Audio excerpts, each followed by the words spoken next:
میں نے پوچھا بابا جی حسد کیا ہے؟ کہنے لگے رب کی تقسیم سے اختلاف رکھنا۔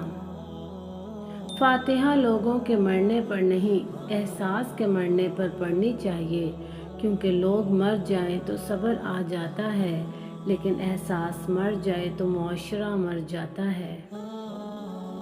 دوسروں کی توقعات کے مطابق زندگی بسر کرنے کی وجہ یہ ہوتی ہے کہ ہم ڈرتے ہیں کہ کہیں وہ دوسرا ہم کو چھوڑ نہ دے۔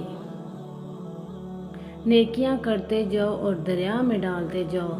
زندگی میں جب کبھی کوئی طوفان آیا، یہی نیکیاں کشتی بن جائیں گی۔ لفظوں کے دانت نہیں ہوتے، مگر یہ کاٹ لیتے ہیں، اور یہ کاٹ لیں تو ان کے زخم کبھی نہیں بھرتے۔ قسمت گندھی ہوئی مٹی ہے، کوئی اس سے اینٹیں بناتا ہے، کوئی کوزہ تیار کرتا ہے، کوئی اس مٹی میں پھول اگاتا ہے۔ زندگی آخرکار رلا ہی دیتی ہے، پھر چاہے ہم اپنے ماں باپ کے کتنے ہی لاڈلے کیوں نہ ہوں۔ کتنا خوبصورت احساس ہے، ہم اللہ سے اپنے دل کی ساری باتیں کرتے ہیں، اور وہ پہلے سے سب جانتا ہے، پھر بھی ہمیں سننا چاہتا ہے۔ میں جانتا ہوں کہ میں کچھ تو ہوں، کیونکہ میرا رب کوئی بھی چیز بیکار نہیں بناتا۔